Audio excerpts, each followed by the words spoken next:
Healing with Human Connection, where we have encouraging conversations about tough topics such as substance abuse, drug addiction, and mental health issues for those in the Northwest Indiana area. Our hope is to share information that will guide you to resources that can help you change your life so that you can live the life you were meant to live. Check out our website, www.healingwithconnection.com, to find a full transcript of today's conversation, along with a list of any resources or links mentioned in this episode. Enjoy the show. Hello everyone, welcome. So glad to be here with everyone today. I'm Jeanne and I'm a licensed therapist and life coach. We have Miss Lisa Scheller, our in-house author and health recovery coach, and Stacey, Garcelon, also a therapist with Anam, Cara Counseling, a wonderful group of therapists that has a myriad of programs. And we are so excited to have Nancy Michael. Nancy is the Director of Undergraduate Studies for Neuroscience and Behavioral Studies at Notre Dame University. So that sounds like a handful, but it is fascinating. And of course, our goal of what we do today and every week is the healing with human connection. So for anyone listening out there who might be struggling with substance abuse, mental health issues, any kind of issues that you may want to reach out and ask for help, either with any one of us or resources in the community, that's our goal, is to make that connection. So Stacey actually is familiar with Nancy's work, and we're going to talk about Nancy's work and how it can help you, and just another resource. And at the end, if you have questions or comments, you can ask questions to Nancy or any one of us about what we'll talk about today.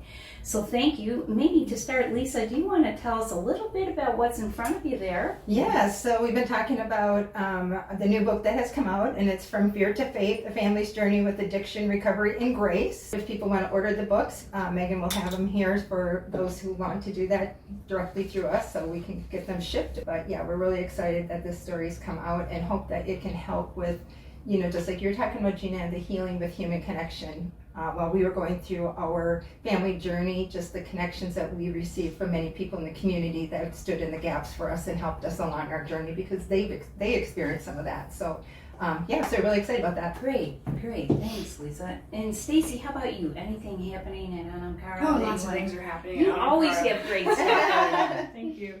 So we have just got a grant to be able to start grief groups. So we'll be starting that grief groups. Yes, in the coming future. So come support one another in a peer support group with horses, and helping the horses help our nervous system. So more on that later. Okay. Yeah. And really, just briefly, Stacey, when you say grief group, for the average person listening, so anyone who's experienced the death of a person. It doesn't even need to be a loved one. It's someone that, because grief is connected to love. It's also connected to lost relationships, lost possibilities, lots of stuff in there. So it may or may not have been a close loved one, but that death is impacting you in some ways. Great. How wonderful. What a great resource. Mm-hmm. And we thank the Healthcare Foundation for that grant. Yes, that's wonderful. Thank you. So without further ado, Nancy, thank you. First of all, Nancy came, South Bend, University of Notre Dame, yay. So why don't you tell us a little bit, Nancy, before we get started, about the work you do at Notre Dame and outside of Notre Dame in the community. Tell us a little bit about yourself and how you got started. Sure. That's a lot of questions right there. Yeah. So professionally, yes, I'm the Director of Undergraduate Studies for the Neuroscience and Behavior major at the University of Notre Dame. And so that title is the administrative role. So I think about the curricular arc and work with faculty to make sure that we're providing a good education. I do all of the student programming associated with the major, student events. I also do a lot of teaching within the major. And so that's kind of tied to then the community work that I do, and a lot of the self-healing communities work grew out of successful partnerships that started between classroom partnerships with community organizations.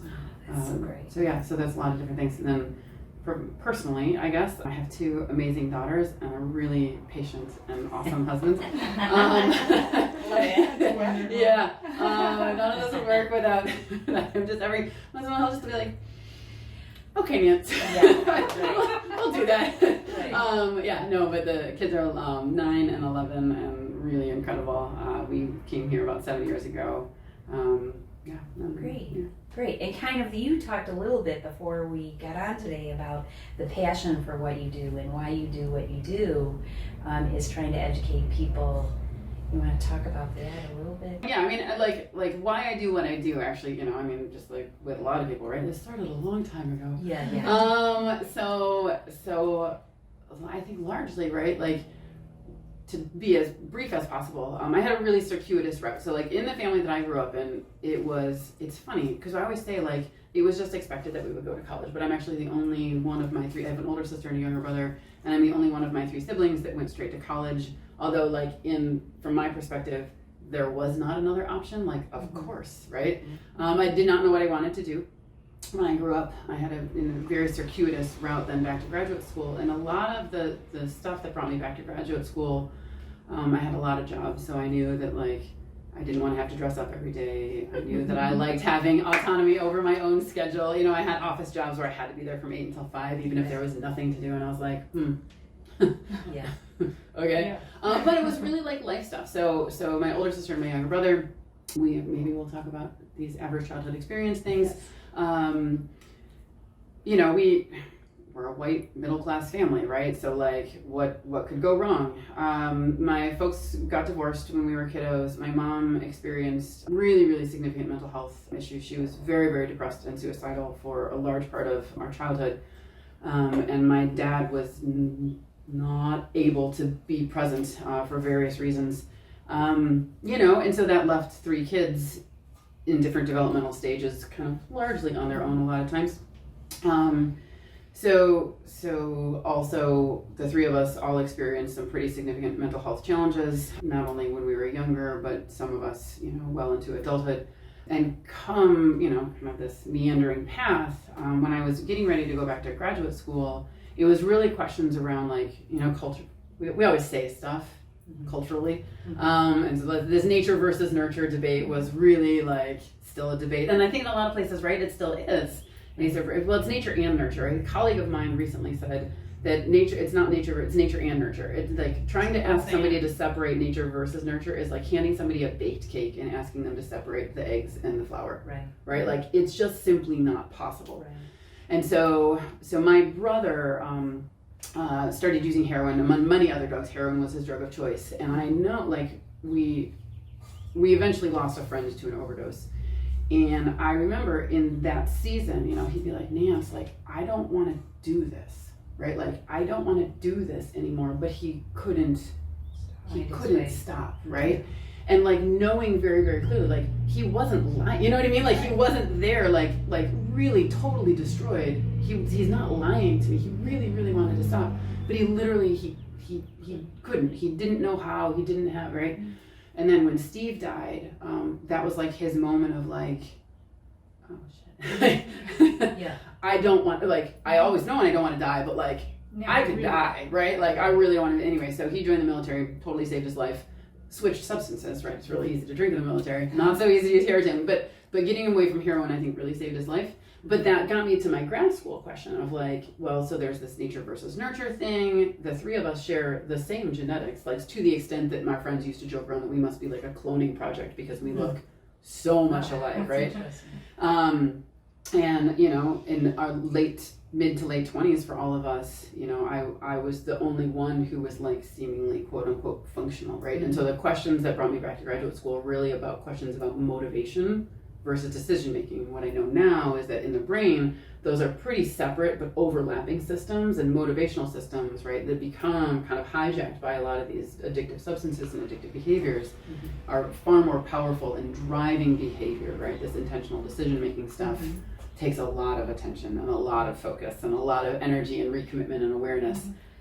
But yeah. Well, first of all, I would just say thank you for sharing that. That is so fascinating of why you, Nancy, do what you do, given your family of origin and the history and the understanding of your family and your siblings, and wanting to understand that for yourself and for them.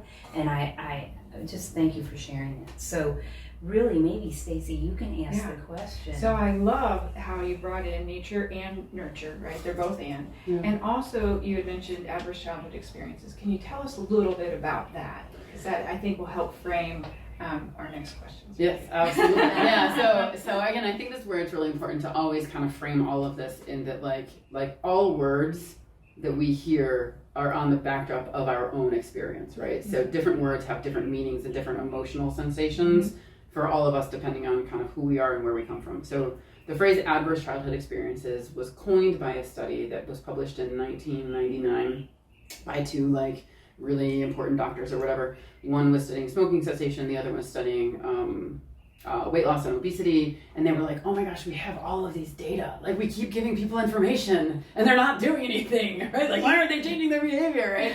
And so we all know too that in cultural systems, it also takes a lot of courage to do things differently, right? Yes. So in the medical field is built on like, here's the diagnosis, here's the prescription, here's the problem, here's the information that's going to solve your problem, right? Yes.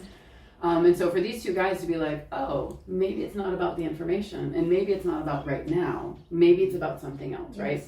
So again, I just want to always highlight, especially in conversations of healing and connection, the courage that it takes to frame shift the way that we engage and the way that we think about each other.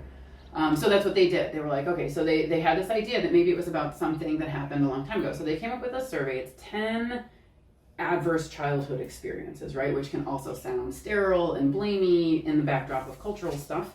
Right. But it's things like abuse, neglect, substance abuse, parental separation, not due to death. And the reason they chose these 10 things is that in science, we have to pick something to be quantitative, to like gain numbers on. And they were really interested in prevention. So these 10 things aren't the only things that cause the nervous system to experience some impact, right?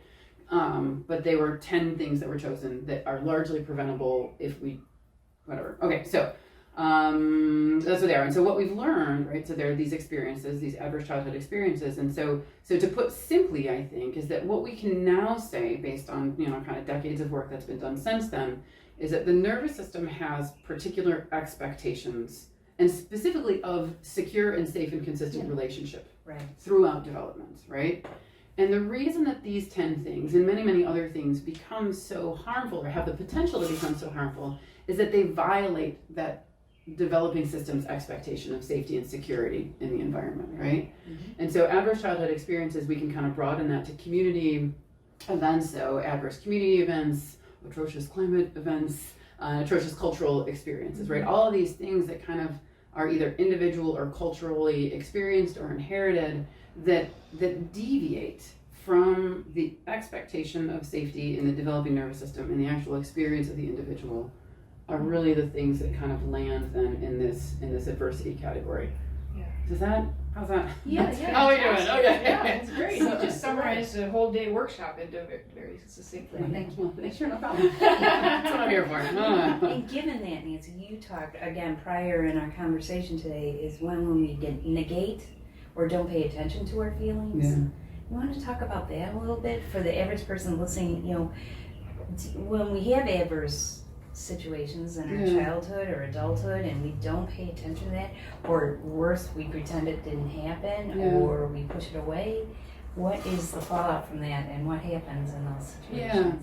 So if it's all right, I'm going to start in a little bit of a different place. So like from a developing nervous system perspective, we don't talk about very much that our developing nervous system actually expects certain things from the environment, right? So that's number one. And number two, it's going to be a couple of big words, so we can unpack them when we need to, right? We're neurobiologically obligated, which means that everything about our developing nervous system, everything about us as kiddos, is obligated to depend on care from other people.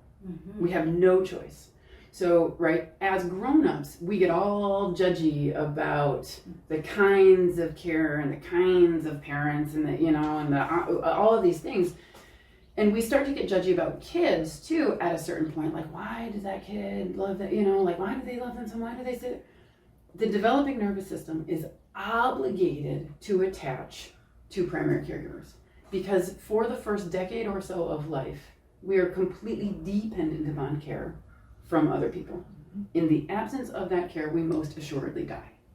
Plain and simple, right? So whatever that care looks like, our brain actually adapts to facilitate and build skills for our survival in that very particular environment. Like coping. Exactly. Well, we can call that coping, but it's really adaptation, Okay. right? Because, right, we have words like coping because now we have, as grown-ups, we have certain social structures that we want people to fit in. There are certain social norms that successful people Like you are said, able judgy. to. I like that. Exactly. Yeah. You know what I mean? And so absolutely, right? So coping, I think, also can have some, depending on who you are and where you come from, Right. a positive, negative, neutral valence to it, right? But we all just develop strategies, right? Like if positive attention is the best, right? Like that's what a nervous system would prefer, right? But in a lot of families, unless you're like screaming or throwing a fit, you're not going to get attention. And negative attention is better than no attention. Because no attention means I'm going to die, right? And kiddos and babies and teenagers, most humans are never going to be, we would never be able to articulate that,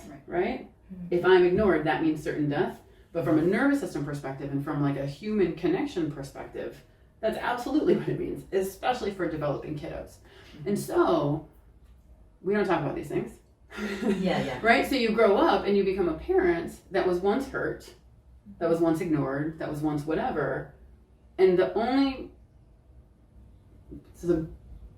all of our behaviors arise out of the connections that we have in our brain. And they're little itty bitty microscopic connections called synapses, right? Right. And so all of our behaviors are actually kind of grow out of and arise from the connections or the synapses that we have in our brains. So when we're raised in an environment in which we were hurt and told to suck it up, or we were hurt and told that it was, like it happens to everybody, it's fine, right? Or like, why are you so scared, right? So we were talking about dropping my kid off at camp. You know what I mean? And like how often I was told, you're too sensitive, right? Why are you feeling so nervous? Yeah, exactly. You're gonna be fine, right? What can like that teaches. There are so many ways that we hear these tapes that have been repeated across generations that teach us to learn to ignore how we feel, right? And I find that very interesting because as we've gone through our process or our journey, the triggers, you're talking about that, and for me, not realizing until my husband went through his addiction and how he dealt with things and how I dealt with things and what I was familiar with and what he was familiar with, and we're trying to bring these two lives together because he's from Germany and I'm, I come in and I'm so naive, but I didn't know what his triggers were. I didn't know, and he didn't know my triggers. So that's one thing we learned through this is what are our triggers? Yep. Why do I feel this way? Yep. My mom taught me this. I mean, she reacted to me this way, so I'm reacting to you that way because I'm mad at that, so I find that very interesting. And I think a lot of times too, right, we don't know what our own triggers are. Exactly. We just react, right? Exactly. And until we find ourselves in a situation in which we're either forced to learn if we want to move forward or we kind of retreat and exactly, and we know already how to handle that, and it's easier to stay there, and that's your safety zone than to change to help not trigger that. Yep. So. Yeah. Well, and if we're taught that we have to suck it up and ignore our feelings, then alcohol and drugs are a great way to help us do that, right? I mean, it's our nervous system is seeking to avoid pain, and for a short moment that helps, and then it no longer helps. Right. Then you become spiritually, physically, and emotionally dependent. Right. Yeah. And therein lies the issue, if you would, that because we're not paying attention to everything you're talking about, Nancy, oftentimes our coping or adapting is turning to alcohol, drugs. Alcohol, drugs, workaholism, Sure, any kind of avoidant behavior. Right. Yeah. Right. And then that is where the mental health comes in.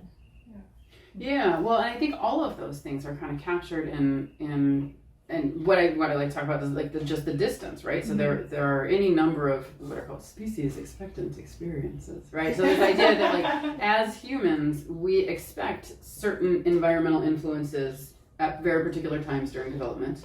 Right? The literature talks about these things as critical periods, but the one constant across not only early development for humans but across human lifespan is deep and honest relationship. We are dependent on others for the first decade or so of life.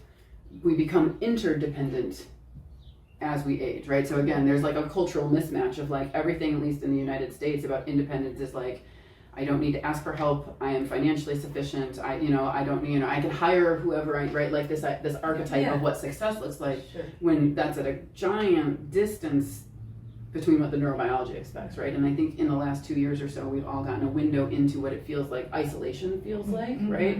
Isolation is not, right? Yeah. Oops. Isolation is not the norm, right? But again, we all in this independence, we all teeter that, because as grown-ups, then how many grown-ups are allowed to or have the opportunity to have like real friends? Like how many people? Yeah, exactly. And it's not like wearing everything on your sleeve and telling everybody your whole life story, but like if you're in trouble or if you're celebrating or if you know what I mean? Like how many people can you really just be you around? However it is that you're showing up in that moment, right? Throughout a lifespan, and like really actually call. Like I thought when we moved to South Bend, my kids were 4 and 1. We didn't know anybody, right? Like I didn't have anybody that right, you know what I mean? And so like I think about it from that perspective. How many people do I have that I can call and be like, hey, I need help with my kids, and not feel guilty and not feel embarrassed and not feel ashamed and not feel like I'm failing it, right? Okay, fine. Vulnerability, mental health, substance use, workaholic, whatever the ism, right? Or in terms of like, you know, the addictive type behavior, right?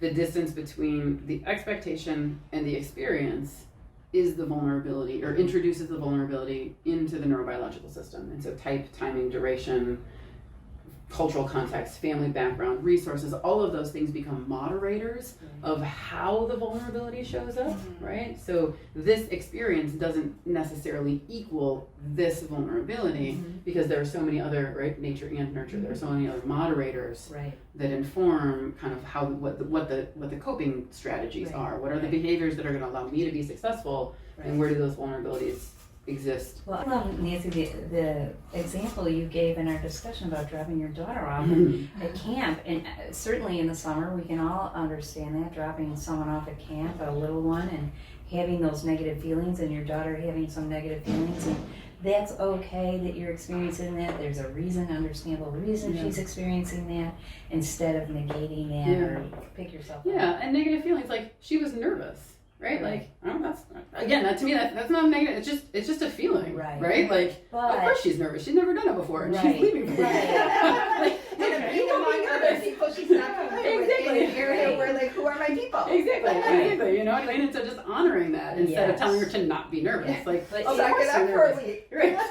But isn't that the rub or the conflict for many of us? Is we do judge and we do say you shouldn't have those negative feelings or those type of feelings.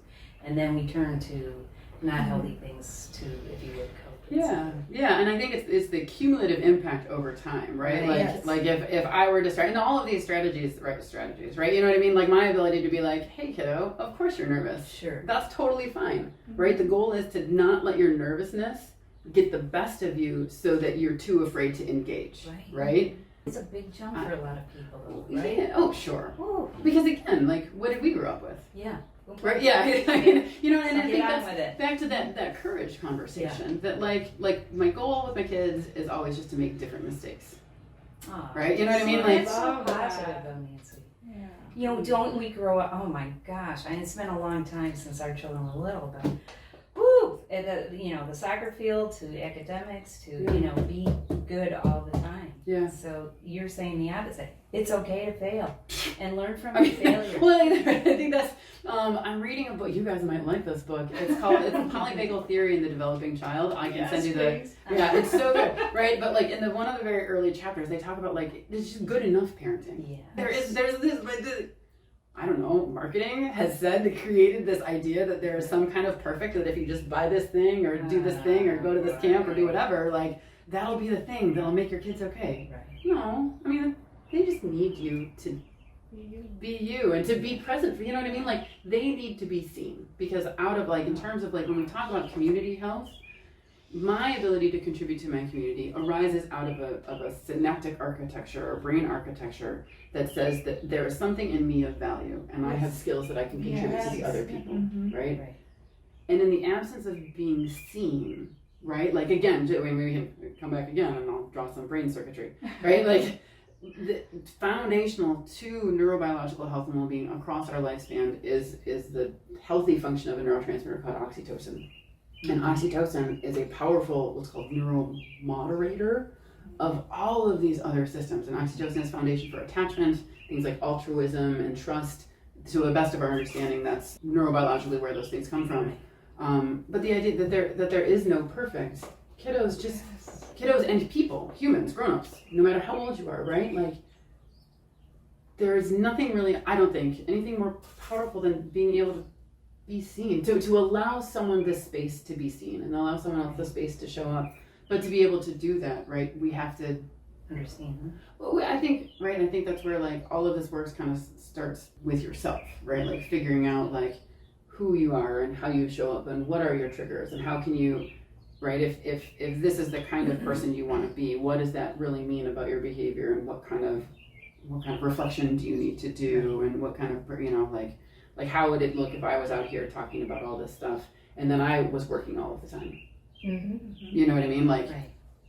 Well, that's a giant distance between, you know what I mean? And so again, I think that's also how people learn to stop trusting too, is that words are often at a great distance from the behaviors that are... walk the talk. Right. Yeah. Exactly. Yeah. And maybe you can talk a little bit about your self-healing communities, what your program does and how you work with the community and why it's so important to have community resources work with each other in order to bring the level of understanding, emotional health, resources available to the individual. Yeah, absolutely. So Self-Healing Communities is a model based on one that was developed out in Washington State in collaboration with the Robert Wood Johnson Foundation.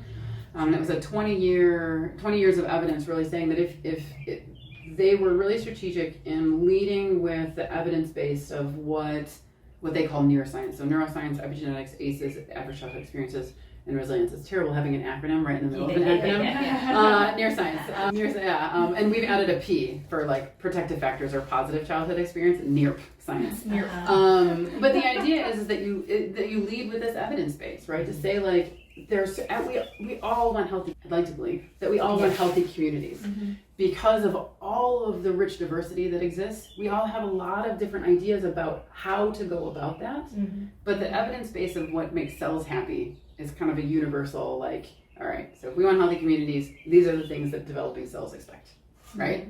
And if we do our best to meet this, and it allows them for kind of a respect for like different family backgrounds and cultural backgrounds and resource statuses and things like that. And so what we do is we work with community partners. We, neuroscience, is where all of it started from. Students within the neuroscience behavior major partner with different community organizations. And the community organizations are like, we want to fill this knowledge gap, it's for this level, and we want it in a video.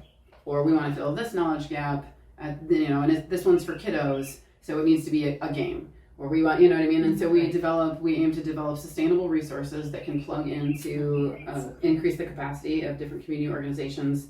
And right now we're working on building a web portal of some way, so that these are more broadly accessible and shareable, so people can just download them. Or they can print them if you wanted to print them at cost for your own organization. There's one of those on-demand printing services that we use that you can just order as many as you need. Oh my gosh, so that is wonderful. I mean, having worked for non-for-profits, all of us, and been involved, is the beauty of what you do is that you have actual evidence-based programs for community resources that help, boost the understanding and everything you're talking about in order to bring healthier communities. And what I love about it is it's rooted in science. Here's your brain, and all of our brains depend. It's that nature versus nurture thing. All of our brains are essentially similar and have synapses and things like this. So we can talk at that level, and it breaks down the silos of resources and culture and actually, I don't want to use the word breakdown. It more like brings us together. And levels the playing field. Because it's rooted in science. That's beautiful. And I think if you can collaborate and make it look like everybody's working together on the same,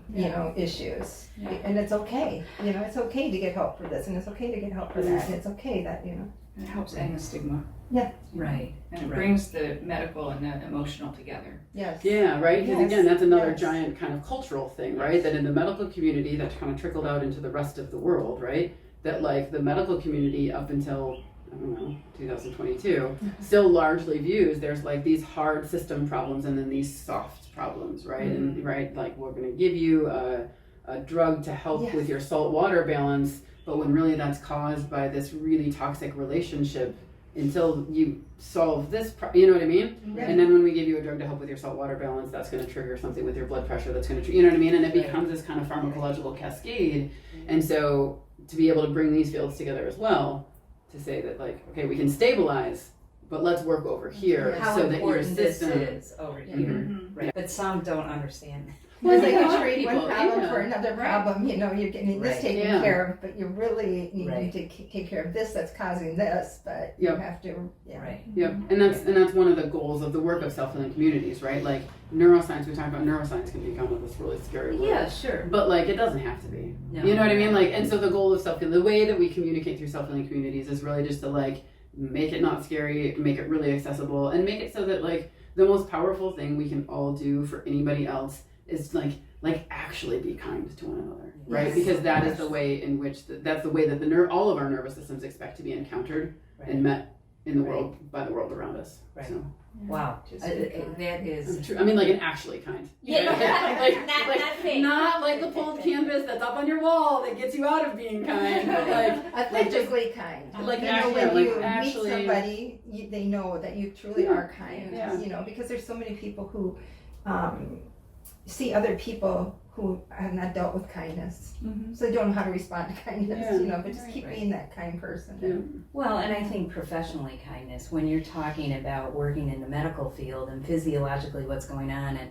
getting medication for one thing or another, that's great. But there is the other side that if you I love what you're saying, Nancy, about if you have unhealthy relationships going on, no medication is going to fix that. Well, that's you know, and we talked about attributable risk earlier with the ACEs study that Yeah, like yeah. so many of these they're talked about largely as social determinants of health, but they're Yeah. really social correlates of health, right? Right. All of these social things that we encounter all of the time are correlated with these negative health outcomes because these systems are completely interconnected, Yeah. right? And so if we don't balance the way that we monitor ourselves, Bingo. right, and the way that we care for ourselves, right, we can become really, I mean, we are really powerful moderators of our own health outcomes. But again, so much of that is relationship based, which is another thing that culturally we just don't really do Don't well. get it. Right, Yeah. right. Well, Nancy, thank you so much. My gosh, so fascinating. And Megan will have your information online if people want to contact you. Lady Stacey, do you have I any just other thank you questions? so much. Thanks for I'm your so support. grateful that we met during the Self-Healing Communities workshop, and I'm glad that you're here, and thank you so much. Right. Thanks for the opportunity. Yeah, Lisa, thank Yeah, you. I just want to say, you know, this is just great information that the, you know, average person can relate to and understand. And if they're ever thinking like, why am I feeling this way? Why am I, you know, feel so disconnected, that you brought it together in just a real nice summary so that people can better understand. It's just, I learned a lot today, learned about this.